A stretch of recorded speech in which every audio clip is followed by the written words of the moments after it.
in the beginnings, or the beginnings of African American societies and culture, the birth of African American culture, an anthropological perspective, Sidney Mintz and Richard Price.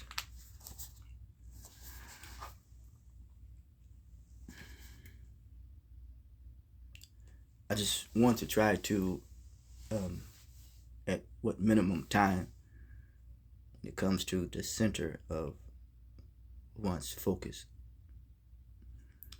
for the African American, if I may use that language, family in the church.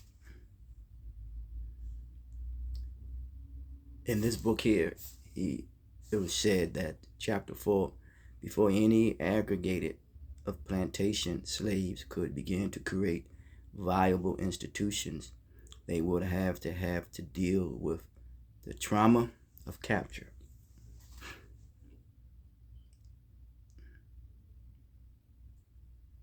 Enslavement and transport. Hence the beginning of what would later develop into African American cultures. Must date from the earliest interactions of the newly enslaved men and women of the African continent. Before any viable institutions begin to create any viable institutions, they have to deal with the trauma, the enslavement, and the capture. What did he say? The trauma of capture, enslavement, and transport.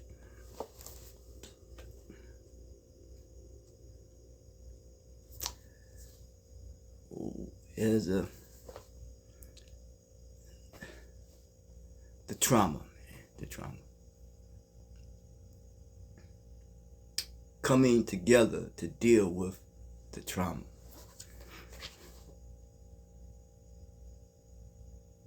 The capture,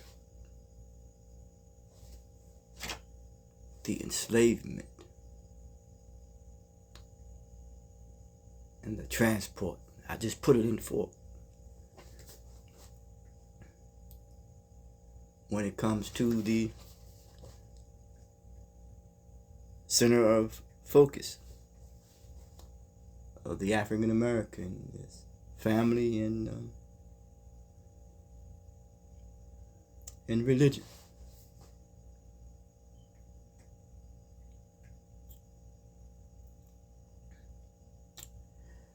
If we look at religion, we may look at something that could be adopted, that will help further possibly divide the African American or the Negro into a form of class. You know, in some churches you have a middle class church, you know. But it was a place to express themselves and a place to bring them together to collectively as they were. As a family, you know.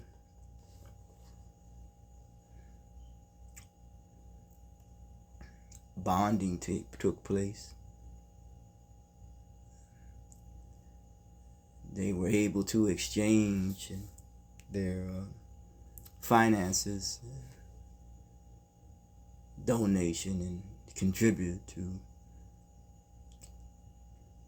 whatever the head of the church and its administrators, in which the body of people agreed to, that would be beneficial for the church, or it should be beneficial for the family, not for one individual.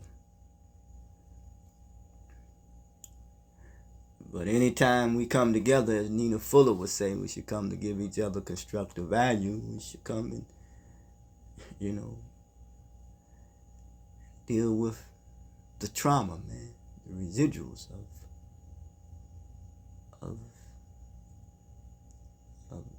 of the trauma, man. That which has captured our mind, our body, and the use of our hands. And it's still playing out to this day. That which is in being enslaved, and then to transport that, or from being transported, and the break up of the family, and not to mention what's called the Middle Passage, transport.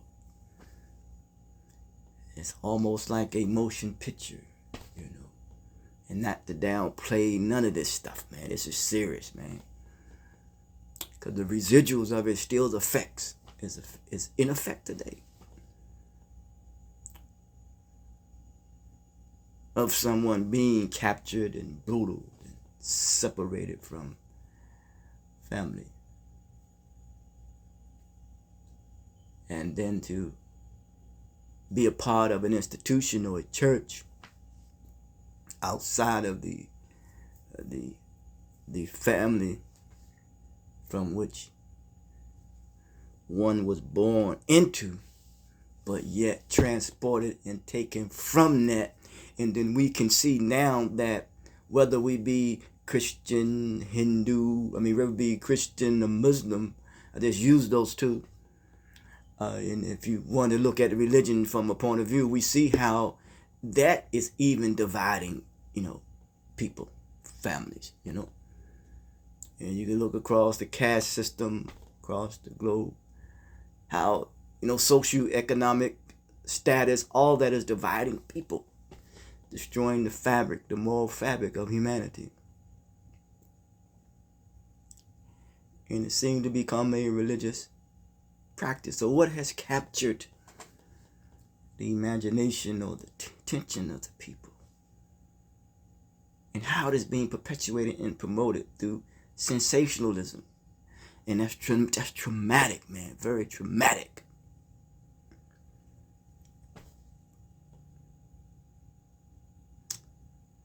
And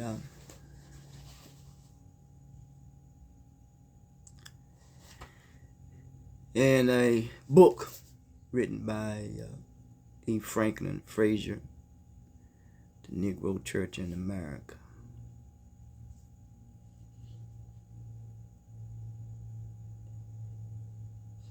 he and another brother, Eric Lincoln,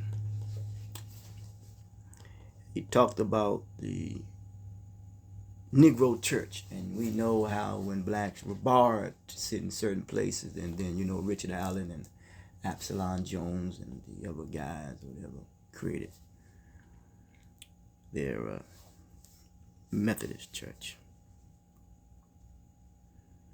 Like being barred from equal participation, and we look at now in dealing with what is called the civil rights movement and voting rights, and wanting equal protection under law, barred. So it seems as though the people go to school to pass the bar exam to further bar people from accessibility to wealth, being barred, separated. And now we look at it from one another. When it comes to one's humanity, now we can further look at the criminal activity in the bars that is created in between the separation of a family, people being imprisoned,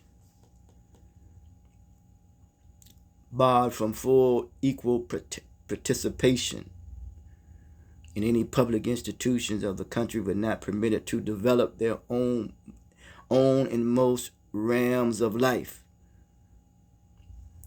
As Kwame Ture talks about, the evolving process, and we Africans say didn't reach to become a continental people, from tribe to nation, tribe to clan to nation, or whatever. But the final one was to become a continental people, which means our way of life and the way we do business was interrupted. Native Americans will also can contest to that too as well.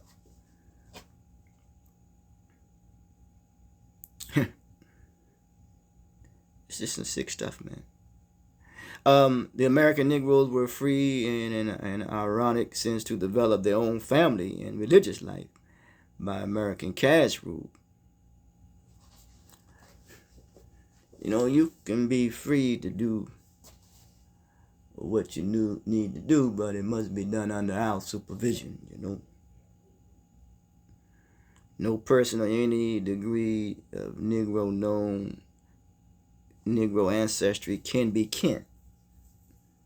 I think Maryland and Virginia was the first states that says that to be born of a slave is to be a slave for life. I don't know, it was not Zora Neale Hurston, or who was it? One of the sisters that said that all skin folk ain't your kinfolk. To any person supposed of no such ancestry, Negro Americans had to make their own family their own family institutions. We called ourselves whatever we want to call ourselves to. Don't want to be condescending, don't want to cast any dispersion on what people say that this is who we are or what a people are. I like what Sly say, everybody is a star, So yeah, Negro Americans had to make their own family institutions. And everything is done under the supervision of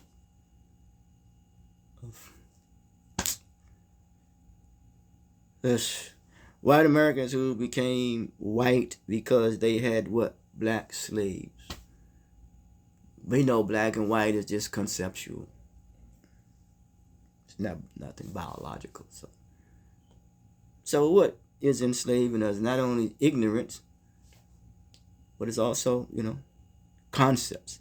Poor concepts. Create abnormal behaviors, man. Having made Christians of their field hands. Did not want to commune with them from the same cup. Hence at birth, confirmation, communion, marriage, death, and all the great turning points and festivals, the Negro and white were alien to each other. The separation was not quite reciprocal. Negroes was often spectators in more of the intimate life of whites, while the whites, although they had no shame about intruding, saw little of intimate life of the Negroes. Religion and family became the vocal point or the focus of the Negro life in a special degree. Religion, you see, when people go to the churches, they're able to dress and become a deacon and a reverend. I know that firsthand, and it makes them special. And then in that special, you can special in the church and special in the family. Oh man.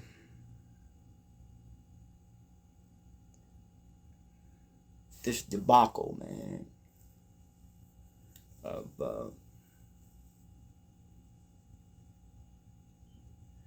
trying to navigate and negotiate through not only the maze of life, which is could be very simple, but in a complex system that comes out of a mind of a people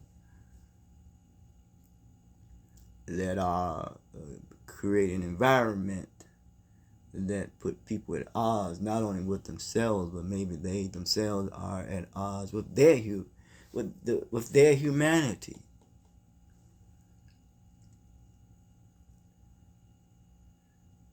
It's like the struggle for humanity, man.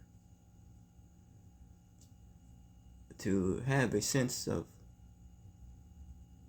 pride and dignity. Others who understand what needs to be done and how to go about doing it, and in whatever ways they may do it, whatever medium of exchange they make their ends meet, if I may use that language. Even though meat represents some form of an appetite, animalistic appetite, but they are successful in their living,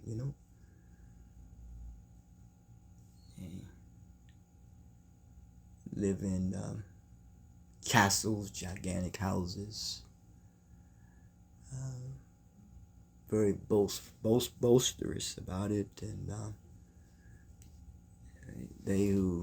Negroes who have achieved financial success, they have separated themselves, so to speak, and they are considered to be looked up to other Negroes, looked up to other blacks, whoever word you want to use, African American, every term, a term is a term. It has nothing to do with their morals and their character, so to speak. But what is the morals and character, and what does that have to do with living in this world? I think it has a lot to do with it, because there are limits to everything. And he or she who exceeds their limits will be exposed. So people want, exposure and access to wealth, and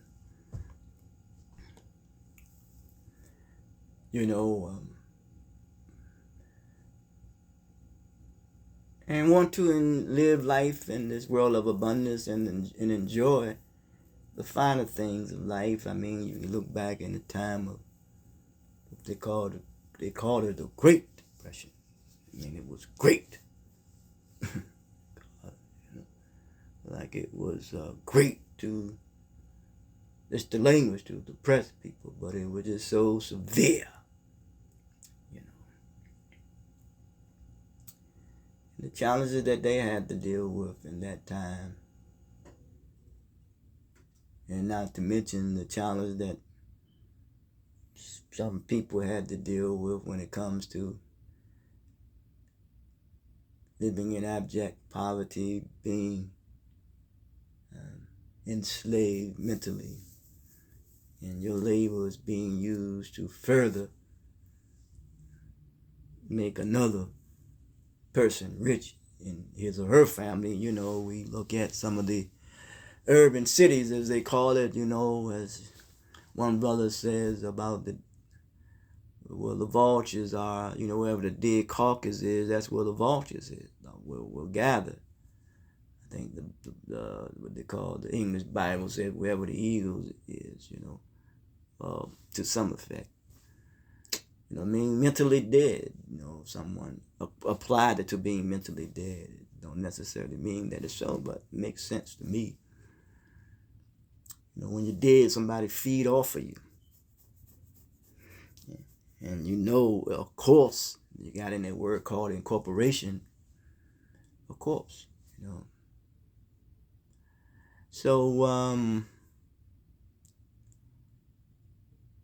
I kind of believe and understand what Robert F. Kennedy said, and I paraphrase it, when he says about government and its irresponsible use of power. He said, rather than making money off the people, we should make money for the people.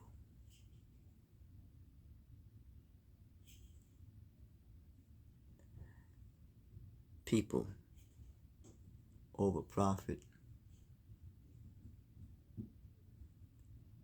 Humanity over status.